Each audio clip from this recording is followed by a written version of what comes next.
صلی اللہ علیہ وسلم نے ارشاد فرمایا من قام رمضان ایمانا و احتسابا غفر له ما تقدم من ذنبه، جو شخص ماہ رمضان میں قیام کیا اللہ رب العزت جل جلالہ اس کے پچھلے گناہوں کو معاف فرما دیتا ہے۔ میرے پیارے آقا صلی اللہ تعالی علیہ وسلم کے پیارے دیوانوں، گناہ اگر اس کے بارے میں ہم سمجھنے کی کوشش کریں تو رونگٹے کھڑے ہو جاتے ہیں۔ اللہ رب العزت ارشاد فرماتا ہے وَجَزَاءُ سَيِّئَةٍ سَيِّئَةٌ مِثْلُهَا، برائی کا بدلہ گناہ کا بدلہ، اور گناہ کی سزا وہ اگر دینا چاہے تو جیسا گناہ ہوگا ویسی سزا ہوگی۔ تو ہم میں کا کوئی شخص اپنے گناہ کی سزا برداشت کرنے کی طاقت نہیں رکھتا۔ میرے پیارے آقا صلی اللہ علیہ وسلم کے پیارے دیوانوں، مقدس مہینے میں ہم داخل ہو چکے، مقدس مہینہ سایہ فگن ہو چکا، اور اللہ نے کتنا کرم ہم پر فرمایا کہ اس مقدس ماہ کی برکتوں کو خوب ہم حاصل کریں۔ اس کے لیے پریشان کرنے والے شیطان کو بھی قید کر دیا تاکہ بندے جی بھر کر عبادت کر سکیں، ریاضت کر سکیں، اللہ کو راضی کر سکیں۔ خیر، رمضان المبارک سے متعلق بہت ساری فضیلتیں اور بہت ساری باتیں آپ نے سماعت فرما لی ہیں، اور آپ کی نالج میں اس کے حوالے سے کچھ معلومات ضرور ہوگی۔ آج ایک نئے انداز سے میں آپ کے سامنے ماہ رمضان المبارک کے پہلے عشرے کے سلسلے میں، جو رحمت کا عشرہ ہے، یعنی شروع کے 10 دن و رات یہ رحمت کے ہیں۔ یوں تو اگر میں کہوں تو غلط نہ ہوگا کہ یہ رحمت کا سلسلہ شب برات ہی سے شروع ہو جاتا ہے، اور شب برات اللہ عز و جل گناہوں کو معاف فرما کر اپنی رحمتوں کی بارش نازل فرما دیتا ہے۔ اگر میں یہ کہوں تو غلط نہ ہوگا کہ بظاہر انسان یہ تصور کرتا ہے صبح صادق سے لے کر غروب آفتاب تک کھانے پینے، عمل زوجیت سے رکنا، یار یہ مشقت والی بات نہیں، یہ تکلیف والی بات نہیں۔ تو میں آپ کو بتاؤں، بظاہر نظر آنے والی اور پیش آنے والی اس تھوڑی تکلیف کے بعد کی راحت کو اگر دیکھیں تو میں صرف ایک مثال کے ذریعے آپ کو سمجھا دوں۔ ہم گندے ہیں، گناہوں سے ہمارا دامن آلودہ ہے، سر کے بالوں سے لے کر پیر کے ناخن تک ہم گناہوں کی گندگی میں ڈوبے ہوئے ہیں۔ اللہ ہمیں پاک کرنا چاہتا ہے، اور یہ صرف مثال سمجھنے سمجھانے کے لیے ہے۔ ایک بچہ جب گندا ہو جاتا ہے اور گندگی سے آلودہ ہو جاتا ہے تو ماں جب اپنے بچے کو صاف کرتی ہے تو بچہ چیختا ہے، بچہ چلاتا ہے، لیکن جب وہ صاف ستھرا ہو جاتا ہے پھر اس کے بعد وہ اس طرح سے سوتا ہے کہ جیسے گہری نیند وہ سو رہا ہو، اور اس کے بعد اسے سکون کی نیند آتی ہے۔ گندگی میں سکون کی نیند بھی نہیں آتی، گندگی میں اسے راحت بھی نہیں ہوتی، گندگی میں وہ روتا بھی رہتا ہے۔ لیکن جب ماں اس کو اچھی طریقے سے دھلا دیتی ہے، صاف کر دیتی ہے، اچھے کپڑے پہنا دیتی ہے، پاؤڈر لگا دیتی ہے، خوشبو لگا دیتی ہے، بدبو اس کے بدن سے نہیں آتی، پھر اس کی پوزیشن ایسی ہوتی ہے، ایسی گہری نیند وہ سو جاتا ہے کہ جیسے کوئی سکون سے سویا ہوا ہو۔ بس یہ 1 مہینے کی ہماری صفائی کا پروسیجر ہے۔ اور اس سے ہمارے گناہ اس طریقے سے انشاءاللہ صاف ہو جائیں گے کہ اس کے بعد اگر ہم نے اپنے دامن کو گناہوں سے آلودہ نہ کیا اور ایمان پر ہمارا خاتمہ ہوا تو انشاءاللہ العظیم قبر کے اندر اس طرح سے سوئیں گے کہ اعلیٰ حضرت عظیم البرکت امام عشق و محبت کے شعر کی روشنی میں سوتے ہیں ان کے سائے میں کوئی ہمیں جگائے کیوں. یوں تو آپ بقید حیات بھی اگر مدینہ منورہ چلے جائیں تو اتنی سکون کی نیند آتی ہے. اللہ اکبر. میں اگر یہ کہوں تو غلط نہ ہوگا کہ یقین مانیں کہ جتنی سکون کی نیند مدینے میں آتی ہے اتنی سکون کی نیند دنیا میں کہیں نہیں آتی. اس کو کسی نے بہت اچھے انداز سے سمجھایا ہے اور یوں کہا ہے تھکا ہوا بچہ جب ماں کی گود میں سر رکھ دے تو اسے فوراً نیند آ جاتی ہے. ایک پریشان حال امتی جب مدینے پہنچ جاتا ہے تو حضور کی رحمت کی گود میں گویا کہ اس نے سر رکھ دیا ہے اور اللہ اسے سکون کی نیند عطا فرما دیتا ہے. خیر اب آئیے سمجھتے ہیں. میں آج چاہوں گا کہ بالکل ہوش و حواس کے ساتھ پورے شعور کے ساتھ پوری بیداری کے ساتھ آج گفتگو کو سنیں چونکہ رات کا کافی حصہ گزر چکا ہے اور مجھے اس وقت ایک بھی شاید ایسا نظر نہیں آ رہا جو چھپکی لے رہا ہو. ماشاءاللہ تقریباً بیزار کی جگہ پر بیدار ہی مجھے نظر آ رہے ہیں. اب آئیے سمجھتے ہیں. اللہ کے رسول صلی اللہ علیہ وسلم نے ماہ رمضان کے پہلے عشرے کے بارے میں فرمایا شہر اولہ رحمت.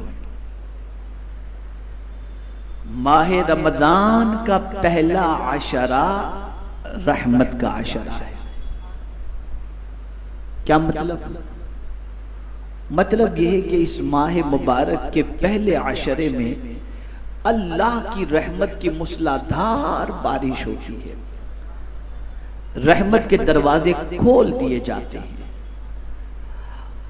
اب اس رحمت سے فائدہ اٹھانے والوں کو چاہیے کہ اس رحمت سے فائدہ اٹھائے, اس کو محسوس کرے, اس کی تلاش کرے. جس طریقے سے آقا کریم صلی اللہ تعالی علیہ وسلم کی سنت مبارکہ ہے کہ مسجد میں داخل ہوتے وقت جو دعا ہم پڑھتے ہیں وہ کون سی دعا ہے؟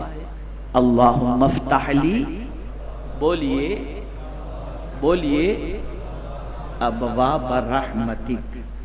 ہم دن میں 5 مرتبہ اگر مسجد میں نماز کے لیے جاتے ہیں تو ہم اللہ کی بارگاہ میں دعا کرتے ہیں اے اللہ رحمتوں کے دروازے ہم پر کھول دے. لیکن شاید ہی کوئی ایسا ہو جو رحمت کے تجسس کے ساتھ, رحمت کی فکر کے ساتھ, رحمت میں نہانے کے ساتھ, رحمت کے حصول کی غرض سے مسجد میں داخل ہوتا ہو. آیا جلدی جلدی گھسا, کھڑا ہوا, نماز پڑھا, سیدھا نکل گیا. اس کے ذہن میں بھی نہیں ہے کہ میں جہاں داخل ہو رہا ہوں وہاں داخل ہونے سے پہلے میں نے یہ دعا کی تھی کہ اللہ رحمت کے دروازے مجھ پر کھول دے. لیکن کبھی اس نے رحمت تلاش کرنے کی کوشش نہیں, کبھی اس نے غور نہیں کیا. رحمت برستی ہے, رحمت کے دروازے کھل جاتے ہیں, لیکن اس رحمت کو پانے کے سلسلے میں اور اس رحمت کے حصول کے سلسلے میں جو جذبہ چاہیے وہ جذبہ ندارت. اور یہی وجہ ہے کہ ہم یوں ہی مسجد میں گھس جاتے ہیں اور حضرت بایزید بستامی علیہ الرحمہ جب اذان سنتے اور مسجد کی طرف نکلتے تو کانپتے تھے, چہرہ زرد پڑ جاتا. جب ان سے کوئی کہتا کہ آپ مسجد میں جاتے وقت, نماز کے لیے جاتے وقت اس طرح سے کانپتے کیوں ہیں, تو جواب میں ارشاد فرماتے ہیں بندے ذرا یہ بتا کیا کوئی ناپاک جسم والا مسجد میں داخل ہو سکتا ہے؟ تو لوگ کہتے نہیں. تو فرماتے ہیں جسم تو انسان دیکھتا ہے، جس جسم کو انسان دیکھتا ہے وہ اگر گندا ہو تو اس کے ساتھ مسجد میں نہیں داخل ہوا جا سکتا. تو جس دل کو خدا دیکھ رہا ہو اگر وہ دل گندا ہو تو اسے لے کر میں مسجد میں کیسے داخل؟ تو وہ مسجد کی عظمت کو سمجھتے تھے. بہت ساروں کو مسجد کے در و دیوار سے آواز آتی تھی، جیسا کہ حضرت ابراہیم ابن ادہم رحمت اللہ تعالی علیہ عبادت کر کر کے رات کے وقت جب تھوڑی سی تھکان سی محسوس ہوئی تو مسجد کی دیوار سے انہوں نے ٹیک لگا کر مسجد میں پیر کو دراز کر دیے، لمبے کر دیے. تو آواز آتی ہے اے ابراہیم کیا بادشاہ کے دربار میں ایسے ہی بیٹھا جاتا ہے؟ تو حضرت ابراہیم ابن ادہم علیہ الرحمن نے اپنے پیر سمیٹے اور قیامت تک یعنی جب تک کہ آپ زندہ رہے، جب تک آپ زندہ رہے، زندگی کی آخری سانس تک آپ نے اپنے پیر کبھی مسجد میں دراز نہیں. ہم تو آئے بے خوف و خطر، کوئی ٹینشن نہیں، یوں کھڑے ہوئے، یوں ہنسی مذاق، یوں یہ بس چل دیے. تو جس طریقے سے مسجد میں داخل ہوتے وقت ہم دعا کرتے ہیں اے اللہ ہم پر رحمتوں کے دروازے کھول دے، اور رحمت کی تلاش نہیں کرتے، رحمت کی جستجو نہیں ہوتی، رحمت کو پانے کی فکر نہیں ہوتی، رحمت کی طرف توجہ نہیں ہوتی، اور یوں ہی آتے ہیں نماز پڑھتے ہیں چلے جاتے ہیں. یہ اللہ کا کرم ہے کہ ثواب سے مالا مال تو کر دیتا ہے، لیکن جو اس کی رحمتیں نچھاور ہو رہی ہوتی ہیں ان سے ہم کما حقہ فیضیاب نہیں ہو پاتے. ورنہ آپ کیا سمجھتے ہیں یہ اس وقت آپ اور ہم جو بیٹھے ہوئے ہیں ایک تو مسجد بھی ہے اور پھر علم کی محفل بھی ہے. آپ جانتے ہیں ہم کہاں بیٹھے ہوئے ہیں؟ یہ جنت تو ہے روئے زمین کی، بظاہر ہمیں یہ چھت نظر آ رہی ہے، لیکن سیدنا فاروق اعظم رضی اللہ تعالیٰ عنہ ارشاد فرماتے ہیں جب کوئی علم کی محفل کے اندر بیٹھتا ہے تو اللہ اپنی چادر رحمت اس پر تان دیتا ہے. تو بظاہر ہم علم کی محفل کے اندر موجود ہیں، لیکن حقیقت یہ ہے کہ ہم پر اللہ کی چادر رحمت تنی ہوئی ہے. اسی لیے صحابہ دین کی محفل میں شریک ہوتے تھے، چاہتے تھے. اسی لیے ایسی محفلوں میں بیٹھنے والوں کی عظمتیں بیان کی گئیں، بلکہ حدیث مبارکہ میں آقا کریم صلی اللہ علیہ وسلم نے ارشاد فرمایا عالم بنو یا طالب علم بنو یا عالم سے محبت، عالم کی بات سننے والے بنو یا عالم سے محبت کرنے والے بنو، پانچویں نہ بننا ورنہ ہلاک ہو جاؤ گے. یہ وہ محفلیں ہیں جہاں اللہ کی رحمت سایہ فگن ہوتی ہے. لیکن وہ رحمت نظر کس کو آتی ہے؟ اس رحمت کی بارشوں کو کون محسوس کرتا ہے؟ تو میرے پیارے آقا صلی اللہ علیہ وسلم کے پیارے دیوانوں، جس کا تعلق اپنے رب سے اور اس کے پیارے حبیب صلی اللہ علیہ وسلم سے جڑ جاتا ہے اور تعلق مضبوط ہوتا ہے. آقا کریم صلی اللہ علیہ وسلم نے ارشاد فرمایا شہر اولہ رحمت، ماہ رمضان کا پہلا عشرہ رحمت کا ہے. تو رحمت کی موسلادھار بارش ہوتی ہے، بے حساب بارش ہوتی ہے. لیکن ایسی بارش کے اندر بھی ہم دیکھتے ہیں بہت سارے باہر موجود ہیں، کوئی کھا پی رہا ہے، کوئی مذائقہ نہیں، کھانے پینے کی شریعت نے اجازت دی ہے، رات کو کھائیے، روزے میں کھانے کی پابندی ہے، لیکن رات بھر کھاتے رہنا اور اس مبارک رات کے اندر اور ان مبارک ایام کے اندر برکتوں کے حصول کی فکر نہ کرنا، یہ کتنے بڑے تعجب کی بات ہے۔ اصل جو ہے جن کی نظر قرآن پر ہوتی ہے وہ قرآن مقدس کی روشنی میں اللہ کی رحمت کس کس طریقے سے حاصل ہوتی ہے، ہم کیا کریں کہ اللہ کی رحمت ہم پر نچھاور ہو اور ہم اس کی رحمت کے حقدار بن جائیں۔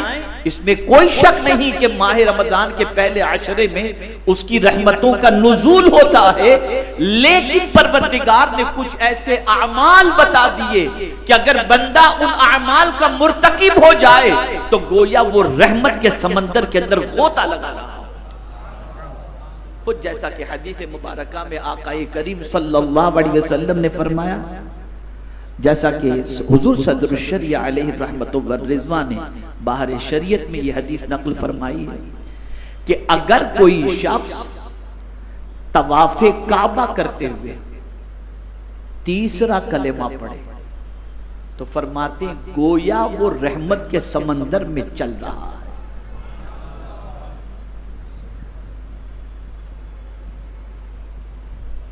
اب وہاں ہم جاتے ہیں تو بہت ساروں کو دیکھتے ہیں بی بی کے بغل میں ہاتھ ڈالے ہوئے ہیں، ہنس رہے ہیں، بات کر رہے ہیں، طواف کر رہے ہیں۔ میں یہ نہیں کہتا کہ وہ محروم ہیں یا مالا مال ہیں، لیکن اس طریقے سے، اور کچھ لوگ جب اللہ کے گھر کا طواف کرتے ہیں تو اس انداز سے طواف کرتے ہیں کہ انہیں کسی کی فکر نہیں، کسی پر توجہ نہیں، اور واقعی وہ سمندر میں غوطہ لگاتے ہوئے نظر آتے ہیں۔ تو یہ احساس کے اوپر ہے، یہ فیلنگ کے اوپر ہے، یہ کیفیت کے اوپر ہے۔ اب آج میں آپ کو 2 4 5 آیتیں جتنی مجھ سے ممکن ہو سکیں گی، آیتیں بہت ہیں لیکن میں 2 4 5 آیتیں میں آپ کو بتاؤں کہ ان آیتوں کی روشنی میں آپ اور ہم یہ سمجھنے کی کوشش کریں کہ اللہ عز و جل کن لوگوں پر اپنی رحمت کی بارشوں کو نازل فرماتا ہے۔ پہلی آیت، ان رحمت اللہ قریب من المحسنین، بے شک اللہ کی رحمت قریب ہے نیکوں کے۔ مفسرین یہاں پر فرماتے ہیں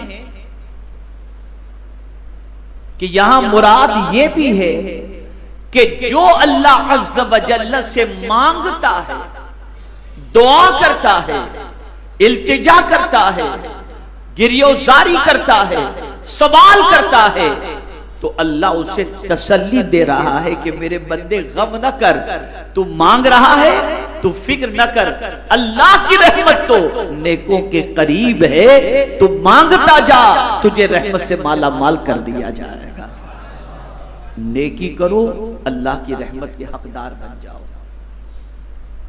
دعا کرو، اللہ سے بھیک مانگو، اللہ عز و جل کی رحمت سے مالا مال ہو جاؤ گے۔ اور بعض عشاق نے بڑی اچھی تفسیر ایک یہ بھی بڑی زبردست تفسیر کی، فرماتے ان رحمت اللہ، تو یہاں اللہ کی رحمت سے مراد مصطفیٰ جان رحمت صلی اللہ علیہ وسلم، آقا کریم صلی اللہ علیہ وسلم کی ذات ہے، اس لیے کہ حضور یقیناً قریب ہیں، کس کے؟ مومنوں کی جان سے بھی زیادہ قریب ہیں۔ النبی اولا بالمؤمنین من انفسہم، تو مراد یہ ہے اے مومنوں اگر تم عاشق مصطفیٰ ہو، سچے مومن ہو، تو تمہیں غم کرنے کی ضرورت نہیں ہے، اللہ کی رحمت یعنی حضور صلی اللہ علیہ وسلم تم سے بہت قریب ہیں۔ دونوں کے اعتبار سے دیکھیں، ایک تو ایمان ہمارا پختہ ہونا چاہیے تو حضور ہم سے قریب ہیں، نیکیوں کی کثرت ہونی چاہیے تاکہ اللہ کی رحمت ہم سے قریب ہے۔ یہاں سے یہ بات سمجھ میں آئی کہ ماہ رمضان کے اس عشرہ رحمت میں ہمیں دعا کی کثرت کرنی چاہیے اور نیکی کی کثرت کرنی چاہیے. اگر ہم نے دعا کی کثرت کی، نیکی کی کثرت کی، تو گویا اللہ کی رحمت سے ہم مالا مال ہو جائیں گے اور اللہ کی رحمت ہم پر نچھاور ہوگی. اس ماہ مبارک میں تراویح میں ہم قرآن شریف سنتے ہیں، تو یہ اس وقت جب ہم قرآن سنتے ہیں نا، قرآن جب سنتے ہیں تو وہ بھی اللہ کی رحمتوں میں نہانے کے برابر ہے. آپ مجھے بتائیے سوائے سامع کے، وہ سامع جو حافظ قرآن کے پیچھے لقمہ دینے کے لیے موجود ہوتے ہیں کہ اگر حافظ صاحب کہیں اٹک گئے تو پیچھے سے وہ لقمہ دیں. سامع تو سب ہوتے ہیں، لیکن آج کل عام طور پر جو ہے سامع اس کو کہا جاتا ہے جو خاص طور پر جو ہے مقرر کیا جاتا ہے تراویح پڑھانے والے حافظ کے پیچھے کہ اگر کہیں غلطی ہو تو وہ پیچھے سے لقمہ دے. تو اس کے علاوہ آپ دیکھیں کوئی بولتا نہیں، اور یہ سامع بھی اس وقت لقمہ دیتا ہے جب حافظ صاحب کو کہیں متشابہات کا مسئلہ ہو جائے، کہیں کوئی آیت میں اٹک جائے، کہیں کوئی غلطی ہو جائے، تبھی وہ لقمہ دیتا ہے. ورنہ وہ بھی چپ چاپ پورا قرآن سنتا ہے. پوری مسجد خاموشی کے ساتھ قرآن سنتی ہے. خدا کی قسم اگر آپ اس کو سمجھ لو نا تو آپ کی تراویح کی لذت کے اندر ایک عجیب کیفیت پیدا ہوگی. اللہ فرماتا ہے اذا قرئ القرآن فاستمعوا له وانصتوا لعلکم ترحمون. جب قرآن پڑھا جائے غور سے سنو اور چپ رہو. اگر تم نے یہ دو کام کیے کہ قرآن غور سے سنے اور چپ رہے تو تم کیا سمجھتے ہو محروم رہو گے؟ نہیں، تم پر رحم و کرم کی بارشیں نازل ہو جائے. اب مجھے سمجھ میں آیا یہ جو حضور نے فرمایا من قام رمضان ایمانا و احتسابا، جو رمضان المبارک میں ایمان اور احتساب کے ساتھ قیام کیا اللہ اس کے پچھلے گناہوں کو معاف فرما دیتا ہے، معاف فرما دیتا ہے. اب آپ سوچیں کہ جب آپ قرآن سن رہے ہوتے ہیں نا اور ایک دم چپ ہوتے ہیں نا، آپ اور ہم نے بھی آج سنا اور آپ نے بھی سنا ہوگا، تو فیلنگ اندر پیدا کریں گے اللہ کی رحمت ہم پر نچھاور ہو رہی ہے، اللہ کی رحمت. اور یہ اللہ کا وعدہ ہے اور آپ دونوں کام کر رہے ہیں، آپ چپ بھی ہیں اور قرآن سن بھی رہے ہیں، تو بھلا آپ اللہ کی رحمت سے محروم کیسے رہیں گے؟ اللہ کا وعدہ حق ہے، ان اللہ لا یخلف المیعاد، بے شک اللہ وعدہ خلافی نہیں فرماتا.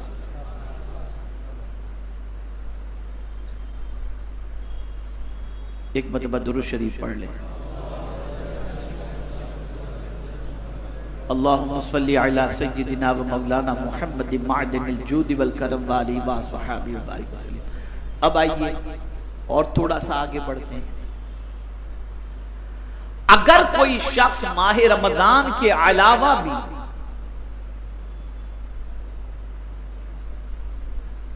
اور خاص طور پر ماہ رمضان میں اگر اللہ کی رحمت سے مالا مال ہونا چاہتا ہے تو اسے ایک اور کام کرنا ہوگا جس کے بارے میں اللہ نے واضح لفظوں میں فرمایا ہے.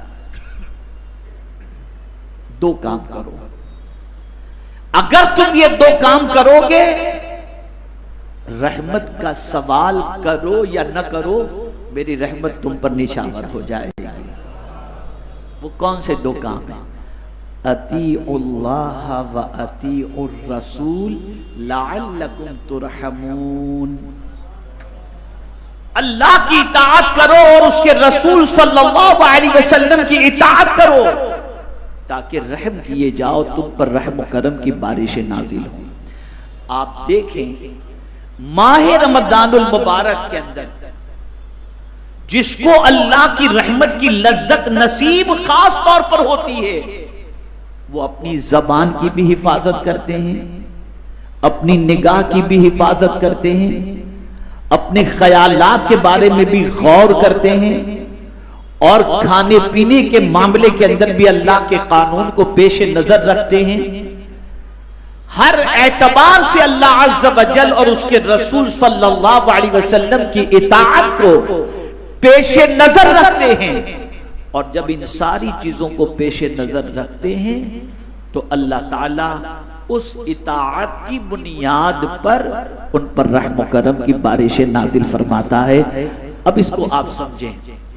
اگر میں کہوں گا تو آپ کے رونگٹے کھڑے ہو جائیں گے. کیسی رحمت یہ فرمایا گیا ہے نا, شہر اول رحمت. کیسی رحمت آپ کو بتاؤں. کوئی عبادت ایسی نہیں جو سوتے میں ہوتی ہو. یار کبھی سیزن کاروبار کا ہوتا ہے نا, اور بہت بھرپور سیزن ہوتا ہے جس میں انسان کو کھانے کا ٹائم نہیں ملتا, اور کسٹمر کی بھیڑ بھاڑ ہوتی ہے, کام کا لوڈ بہت زیادہ ہوتا ہے. تو آدمی اگر بھوکا رہے نا تو اس کے منہ سے بو آنے لگتی ہے. تو پھر وہ چنگم نکالتا ہے, کھاتا ہے, لونگ لیتا ہے منہ میں ڈالتا ہے, الائچی لیتا ہے منہ میں ڈالتا ہے کہ میری بدبو سے سامنے والے کو پریشانی نہ ہو. اور منہ کی بو کسی کو اچھی نہیں لگتی. لیکن اللہ اکبر, میرے کریم کی رحمت دیکھو. روزے دار کا بھی معاملہ یہ ہے کہ صبح صادق سے لے کر غروب آفتاب تک وہ بھوکا اور پیاسا ہے, اس کے بھی منہ سے بو آتی ہے. لیکن یہ بو انسان پسند کرے یا نہ کرے, لیکن اللہ کے نزدیک اس بو کی کیا اہمیت ہے. تو حضور صلی اللہ علیہ وسلم فرماتے ہیں روزے دار کے منہ کی بو اللہ کو مشک سے زیادہ پسند ہے.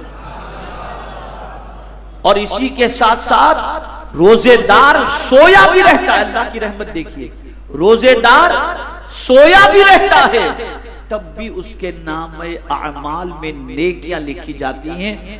اور ایک بڑی پتے کی بات بتاؤں گا, آپ کا ایمان تازہ ہوگا. روز آپ صبح کرتے ہیں, میں بھی صبح کرتا ہوں.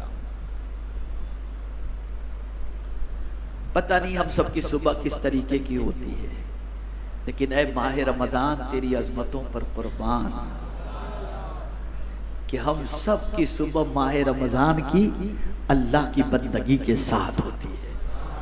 ہم اٹھتے ہی سحری کی فکر, فجر کی فکر, تہجد کی فکر, استغفار کی فکر, درود شریف کی فکر, توبہ کی فکر, دعا کی فکر, اس فکر کے ساتھ صبح کرتے ہیں. کسی اور مہینے میں یہ فکر ہماری نہیں ہوتی اور نہ اس طریقے سے ہماری صبح ہوتی ہے. یہ ماہ رمضان ہے کہ جس میں یہ فکر کے ساتھ اور اس طریقے سے ہم اپنی صبح کا آغاز کرتے ہوئے نظر آتے ہیں. اب آئیے اور سمجھیں.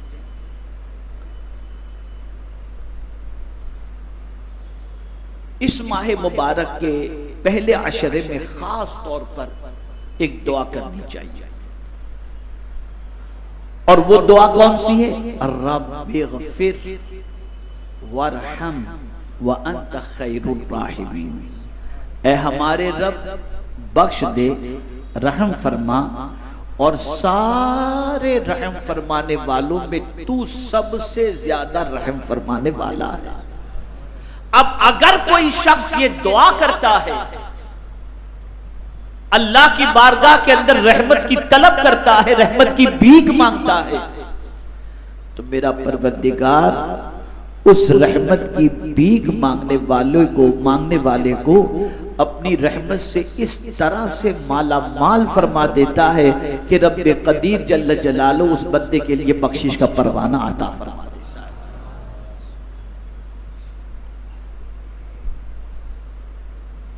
تو یہ دعا اسے خاص طور پر ذہن میں رکھیں. اب جو بات عرض کرنے جا رہا ہوں یہ ہمارے نوجوان ساتھیوں کے لیے بہت ضروری ہے. بہت سارے ماں باپ ضعیف ہوتے ہیں, اور ضعیف ہونے کے بعد کسی کو پیرالیسس کا اٹیک آ گیا, کسی کے ہارٹ کا پرابلم ہو گیا, کسی کی شوگر تیز ہو گئی, کسی کا کھانا پینا بند ہو گیا. بہت غور سے سنیے گا جو میں بات عرض کرنے جا رہا ہوں, زندگی بھر یاد رکھیے گا اس کو, اور اسے آپ نے بھلا دیا تو بہت نقصان کریں گے آپ. بہت سارے ماں باپ کی یہ پوزیشن ہوتی ہے کبھی کبھی وہ بستر پر تڑپ رہے ہوتے ہیں، ان کو نہلانا پڑتا ہے، ان کو صفائی ان کی کرنی پڑتی ہے، ہاتھ سے کھلانا پڑتا ہے، لیکن یہ کرتے کرتے کرتے بچہ تھک جاتا ہے۔ توجہ چاہوں گا، اور یہ آپ دنیا میں دیکھیں گے کیسا ہوتا ہے۔ بچہ تھک جاتا ہے اور تھک کر کے آ کر دعا کرانے بھی کسی کے پاس پہنچتا ہے تو یہ کہتا ہے اب میرے والد کی حالت مجھ سے دیکھی نہیں جاتی، اب دعا کر دیں کہ بس اللہ تعالیٰ اب ان کو ایمان پر اٹھا لے۔ بتائیے ہوتا یا نہیں ہوتا؟ جواب دیں آپ، ہوتا ہے؟ باپ کی یہ پوزیشن دیکھ کر، ماں کی یہ پوزیشن دیکھ کر ایک بچہ یہ ضرور کہتا ہوا نظر آتا ہے کہ اب تو ان کی حالت نہیں دیکھی جاتی۔ وہ حالت کا بہانہ بناتا ہے، ہو سکتا ہے صحیح بھی ہو کہ نہ دیکھی جا رہی ہو، لیکن یہ تھک کر کے یہ ضرور کہتا ہے کہ میرے ماں باپ کی یا ماں کی یہ کیفیت نہیں دیکھی جاتی، آپ دعا کریں کہ بس اللہ تعالیٰ ایمان پر خاتمہ فرمائے۔ لیکن خدا کی قسم میں پورے چیلنج کے ساتھ کہتا ہوں، اگر کوئی بچہ اس بیماری میں یا ایسی بیماری میں گرفتار ہو کہ ڈاکٹر کہہ دے کہ اس کے ہارٹ کے اندر ہال ہے اور اس کی جو ہے یہ پوزیشن ہے، اس کی یہ پوزیشن ہے، اس کو یہ تکلیف ہے، اس کو یہ تکلیف ہے، اور کوئی باپ کسی کے پاس جا کر کے یہ کہتا ہو کہ میرے بچے کے لیے دعا کرو کہ اللہ میرے بچے کو اٹھا لے، ہر باپ اپنے بچے کے لیے یہی دعا کرواتا نظر آئے گا کہ دعا کریں کہ اللہ میرے بچے کو شفا عاجلہ قابلہ نصیب فرمائے۔ سوچ دیکھیے، بچہ تنگ ہو جاتا ہے، بچہ ماں باپ کے لیے یہ ضرور گزارش کرتا ہے، لیکن ماں باپ کیسا ہی بچہ کیوں نہ ہو، میں تو اپنی زندگی میں سفر کرتا ہوں، میں نے ایسے بچوں کو دیکھا ہے، اور ایک بچہ تو بلیک بن کے اندر قاری صاحب اور ہم لوگ جا کر کے دیکھتے ہیں، کبھی جانے کا اتفاق ہوتا ہے، ایک دو بار ہم لوگوں نے جا کر دیکھا ہے، ہمارے بہت قریبی دوست صاحبزادے ہیں، لیکن کبھی ان کے والد نے یہ نہیں کہا کہ آپ دعا کریں اللہ اسے ایمان سے اٹھا لے، نہیں، حضرت آئیے دعا کر دیجئے شاید شفا ہو جائے، شاید شفا ہو جائے۔ لیکن بچہ باپ بیمار ہو اور ایسی پوزیشن میں ہو تو یہ کہتا ہے کہ دعا کریں اللہ تعالیٰ میرے باپ کا ایمان پر خاتمہ اٹھا لے، میرے باپ کو جلدی سے وہ ایمان سے اس دنیا سے رخصت ہو جائے۔ یہ فرق ہے۔ اب میں آپ کو بتاؤں، قرآن کی اس دعا کو تو ذرا سمجھو، رحمت، قرآن مقدس میں اللہ عز و جل نے فرمایا وَقُلْ رَبِّ ارْحَمْهُمَا کما ربیانی صغیرا۔ دعا کرو، کیا دعا کرو؟ اے اللہ ہمارے ماں باپ پر اسی طریقے سے رحم فرما جس طریقے سے بچپنے میں انہوں نے ہم پر رحم فرمایا تھا۔ اور یہ سن لو، جو بندہ اپنے ماں باپ کے لیے مہربانی کی دعا کرے، رحمت کی دعا کرے، اللہ اس بندے پر رحمتوں کی بارشیں نازل فرمائے۔ تو اگر کوئی یہ چاہتا ہو کہ اللہ اس پر رحمت نازل فرمائے تو اس کا ایک طریقہ یہ بھی ہے کہ وہ اپنے ماں باپ کے لیے دعا کرے کہ اللہ تعالیٰ ان پر رحم و کرم کی بارشیں نازل فرمائے۔ پتہ چلا یہ رحمت والے عشرے کے اندر ہمیں اللہ سے رحمت کی بھیک اپنے لیے بھی مانگنی ہے اور اپنے ماں باپ کے لیے بھی رحمت کی بھیک اللہ کی بارگاہ میں مانگنی ہے۔ اگر ہم نے یہ کیا تو اللہ عز و جل ہم پر رحم و کرم کی بارشیں نازل فرمائے گا۔ اور تراویح کے اندر توجہ کے ساتھ پورا قرآن سنیں، انشاءاللہ العظیم اس پر بھی اللہ عز و جل ہم پر رحمت کی بارشیں نازل فرمائے گا۔ ایک اور چیز، کچھ لوگ بڑے عجیب ٹائپ کے ہوتے ہیں جو بڑے بڑے پاپ کرتے ہیں، ان کو نصیحت کریں تو صاف لفظوں میں کہتے ہیں آپ کہہ دیجئے نا اللہ ہم پر عذاب نازل کرے، معاذ اللہ۔ ایسے بھی لوگ، حضرت صالح علیہ الصلوۃ والتسلیم کے ساتھ بھی ایسا ہی معاملہ ہوا کہ ان کی قوم نے ان سے کہا، جب حضرت صالح علیہ الصلوۃ والتسلیم ان کو دین کی دعوت دیے، نیکی کی دعوت دیے، اللہ کی طرف انہیں بلایا، تو انہوں نے کہا ہم آپ کی بات معاذ اللہ نہیں مانتے ہیں، اپنے رب سے کہیے جلدی سے ہم پر عذاب نازل کرے، اپنے رب سے کہیے۔ تو اب دیکھیے حضرت صالح علیہ السلام نے کیا فرمایا، قال یا قوم، حضرت صالح علیہ السلام نے اپنی قوم سے فرمایا، اے میری قوم، لم تستعجلون بالسیئۃ قبل الحسنات، برائی کے طلب کرنے میں جلدی کیوں کرتے ہو نیکی سے پہلے؟ یعنی عذاب مانگنے کے اندر جلدی کیوں کرتے ہو؟ نیکی سے پہلے نیکی کر لو نا، پہلے نیکی تو نہیں کرتے بلکہ عذاب میں جلدی مانگ رہے ہو۔ اب وہ نیکی کیا ہے؟ لولا تستغفرون اللہ، یعنی نیکی میں جلدی کرو، مطلب جلدی سے معافی مانگو۔ لیکن اب آپ دیکھیں، لولا تستغفرون اللہ، اگر تم اللہ سے مغفرت کیوں نہیں چاہتے، تم اللہ سے مغفرت کیوں نہیں چاہتے، تو اب سوال یہ پیدا ہوتا ہے کہ اگر اللہ سے مغفرت چاہیں تو اللہ کیا عطا فرمائے گا؟ تو قرآن کہتا ہے لولا تستغفرون اللہ لعلکم ترحمون، اللہ سے مغفرت کیوں نہیں چاہتے تاکہ اللہ تم پر رحم فرمائے۔ پتہ چلا اگر کوئی اللہ سے مغفرت چاہتا ہے تو اللہ اس پر رحم و کرم کی بارشیں نازل فرماتا ہے۔ تو اس ماہ مبارک کے پہلے عشرے کے اندر اللہ سے مغفرت چاہو، اور مغفرت چاہنے پر اللہ رحم و کرم کی بارشیں نازل فرماتا ہے۔ اللہ سے رحم و کرم کی بھیک مانگو، اپنے والدین کے اوپر رحم و کرم کی بھیک مانگو، اللہ کی اطاعت کرو، اللہ کے رسول صلی اللہ علیہ وسلم کی اطاعت کرو، قرآن سنو، غور سے سنو۔ یہ سارے وہ کام ہیں کہ ان کاموں کے کرنے پر اللہ عز و جل رحمتوں کا حقدار بھی بنا دیتا ہے اور رحمتوں سے مالا مال بھی فرما دیتا ہے۔ بس ایک آخری آیت آپ کے سامنے پیش کروں،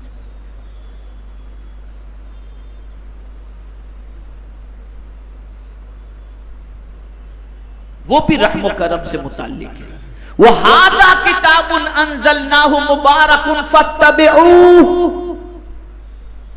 وَاتَّقُوا لَعَلَّكُمْ تُرْحَمُونَ۔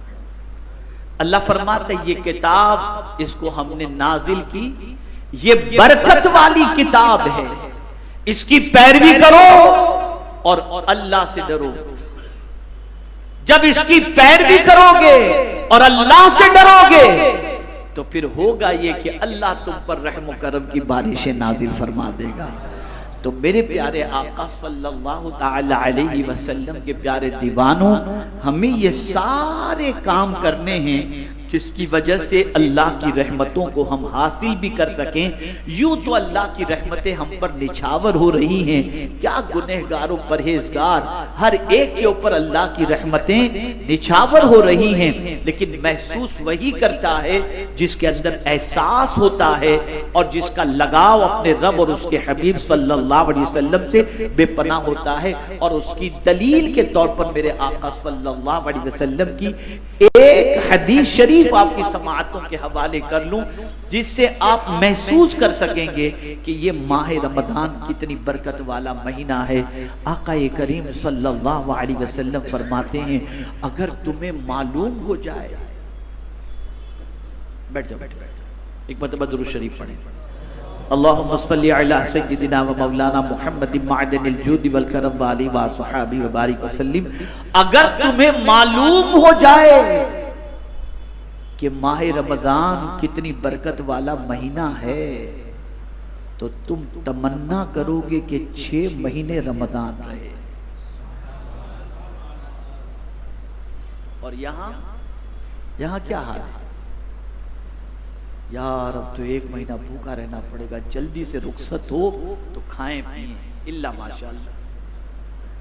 وجہ کیا ہے کہ ہمارے پاس وہ آنکھیں نہیں کہ اس میں اترنے والی برکتوں کو دیکھ سکیں، ہمارے پاس وہ نگاہ نہیں کہ اس میں اترنے والی رحمتوں کو دیکھ سکیں۔ جس مہینے کا انتخاب اللہ نے اپنی کتاب کے نزول کے لیے کیا، اور جس مہینے میں ایک رات ایسی عطا فرمائی جو 1000 مہینوں سے افضل ہو، تو ہم اور آپ اندازہ لگا سکتے ہیں کہ یہ مہینہ کتنی برکت والا ہوگا۔ لیکن افسوس صد ہزار افسوس ہماری زندگی غفلتوں میں گزرتی ہے اور ہم گہرائی میں جا کر سمجھنے کی کوشش نہیں کرتے۔ میرے پیارے آقا صلی اللہ علیہ وسلم کے پیارے دیوانوں، اللہ کی رحمت کے حصول کے سلسلے میں جد و جہد کرو، رحمت پانے کے لیے کوشش کرو، اور دعا کی جب کوئی کثرت کرتا ہے بہت دعا کریں، اس ماہ مبارک میں خوب دعا کریں، جی بھر کر کے دعا کریں، اور دعا میں قطعی طور پر ہچکچائیں بھی نہیں اور دعائیں مختصر بھی نہیں، خوب جی بھر کر اپنے رب سے مانگیں۔ میرا پروردگار مانگنے والے کو پسند فرماتا ہے اور مانگنے والے کو ضرور عطا فرماتا ہے۔ تو اس ماہ مبارک میں دعا کی بھی کثرت کریں، اس ماہ مبارک میں خیرات و صدقات کی بھی کثرت کریں۔ معن مجھے ایک حدیث یاد آ گئی، وہ بھی رحمت سے متعلق ہے، اور وہ یہ ہے، ارحموا من فی الارض یرحم من فی السماء۔ جو زمین والوں پر مہربانی کرتا ہے آسمان کا خالق اس پر مہربانی کرتا ہے۔ پتا چلا زمین والوں پر اس ماہ مبارک میں رحمت مہربانی کرتے چلے جاؤ، زمین والوں پر ہم مہربان ہوں گے، آسمان کا خالق انشاءاللہ ہم پر مہربان ہوگا۔ تو اس کی مہربانی کو پانے کے لیے زمین والوں پر مہربانی کرنا ہوگا۔ اسی لیے حضور صلی اللہ علیہ وسلم یوں تو ہمیشہ سخی، اعلان نبوت سے پہلے بھی سخی تھے، اعلان نبوت کے بعد بھی سخی، اور آج بھی سخی ہی ہے۔ اسی کو میرے اعلیٰ حضرت کہتے ہیں، واہ کیا جود و کرم ہے شہ بطحا تیرا، نہیں سنتا ہی نہیں مانگنے والا تیرا۔ اور پھر سخاوت کے بارے میں اعلیٰ حضرت ہی کا حق ہے یہ کہنا، اس لیے کہ انہوں نے بہت کچھ پایا تھا، تعلق بہت اسٹرانگ تھا نا، تو بہت پایا تھا، انہوں نے بہت پایا تھا۔ تو کہتے ہیں میرے کریم سے گر قطرہ کسی نے مانگا، میرے کریم سے گر قطرہ کسی نے مانگا، دریا بہا دیے ہیں، در بے بہا دیے ہیں۔ یعنی حضور سے قطرہ مانگو تو دریا عطا فرما دیتے ہیں۔ اس لیے کہ ایسے سخی ہیں کہ کچھ اپنے پاس رکھتے ہی نہیں۔ مجھے یاد ہے کہ لاک ڈاؤن کے زمانے میں میرے استاد گرامی کے پاس میں تھوڑی دیر کے لیے حاضر ہوا تھا، اور امت کے حال پر گفتگو چل رہی تھی، کاروبار سب کے بند، گھر میں راشن پانی کا۔ میں نے بہت سارے ایسے لوگوں کو دیکھا جن کی پوزیشن ایسی تھی کہ مہینے میں ان کی دکان کا کرایہ 1.5-2 لاکھ روپیہ آتا تھا، لیکن دکانیں بند، کرایہ نہیں آ رہا ہے، گھر چلانا مشکل ہو رہا تھا۔ ایسے بھی لوگ میں نے دیکھے۔ تو میں ایک روز بیٹھا تھا اور میں نے بیٹھے ہوئے حضرت سے عرض کیا کہ حضور کیا ہوگا لوگوں کا، بڑی عجیب سچویشن ہے۔ تو کہا تم نے اعلیٰ حضرت کو نہیں پڑھا؟ میں نے کہا حضرت پڑھا ہے اعلیٰ حضرت، لیکن میں کیا اور میرا پڑھنا کیا؟ کہا اعلیٰ حضرت نے کیا کہا ہے، کریم ایسا ملا کہ جس کے کھلے ہیں ہاتھ اور بھرے خزانے، کریم ایسا ملا کہ جس کے کھلے ہیں ہاتھ اور بھرے خزانے، بتاؤ اے مفلسوں کے پھر کیوں تمہارا دل اضطراب میں ہے؟ جب ایسے سخی ہمیں ملے ہیں جو لٹاتے ہی ہیں اور ان کے پاس خزانہ موجود ہے، تو پھر تمہیں بے قرار ہونے کی ضرورت کیا ہے؟ مصطفیٰ جان رحمت تو اپنے غلاموں کی بھوک دیکھ ہی نہیں سکتے، دیکھ ہی نہیں سکتے۔ تو اے رسول اعظم صلی اللہ تعالی علیہ وسلم کے دیوانوں، حضور صلی اللہ علیہ وسلم یوں تو بہت سخی، لیکن ماہ رمضان المبارک کے حوالے سے صحابہ فرماتے ہیں کہ ماہ رمضان میں حضور کی سخاوت کا حال یہ ہوتا کہ تیز ہواؤں سے بھی زیادہ حضور سخاوت فرمایا کرتے تھے۔ تو آپ اور ہم اس چیز کی کوشش کریں کہ ماہ رمضان المبارک میں کثرت کے ساتھ سخاوت بھی کریں، سرکار صلی اللہ علیہ وسلم کی سنتوں پر بھی عمل کریں۔ 2 سنتیں بتا دوں، میں نے ابھی تھوڑی دیر پہلے یہ 2 سنتیں پڑھی، جسے یاد رکھیے گا۔ سرکار صلی اللہ علیہ وسلم یوں تو ہمیشہ کم بات کرتے ہیں، لیکن ماہ رمضان میں حضور صلی اللہ علیہ وسلم کا بات کرنے کا سلسلہ اور بھی کم ہو جایا۔ تو یہ ایک سنت۔ دوسری سنت، سرکار صلی اللہ علیہ وسلم اس ماہ مبارک میں لوگوں سے زیادہ میل ملاپ رکھتے ہی نہیں، کم سے کم ملاقات بس وہ نماز میں ہو جاتی، باقی زیادہ میل ملاپ جیسا کہ ہم لوگ چل ہوٹل پہ ملیں گے، نہ چل ہوٹل میں ملیں گے، نہ چل ادھر ملیں گے، نہ، اس لیے کہ جہاں ملے وہاں خرافات، فضول باتیں، ادھر کی باتیں، ٹائم ضائع ہوگا۔ تو میرے پیارے آقا صلی اللہ علیہ وسلم کے پیارے دیوانوں، اس ماہ مبارک کے اس پہلے عشرے میں جو کام کرنا ہے وہ یہ ہے، دعائیں کثرت سے کریں، قرآن شریف پڑھیں، قرآن شریف سنیں، اسی کے ساتھ ساتھ اللہ اور اس کے رسول کی اطاعت کریں، اسی کے ساتھ دعا کثرت سے کریں، اسی کے ساتھ زمین والوں پر مہربانی کریں، اسی کے ساتھ اپنے ماں باپ کے لیے اللہ کی بارگاہ میں رحم و کرم کی بھیک مانگیں۔ یہ سارے وہ اعمال ہیں کہ اگر ہم اس عشرے کے اندر یہ کام کریں گے تب بھی اللہ رحمت کے دریا ہم پر بہا دے گا، اور جب بھی کریں گے تب بھی اللہ ہم پر رحم و کرم کی بارشیں نازل فرمائے گا۔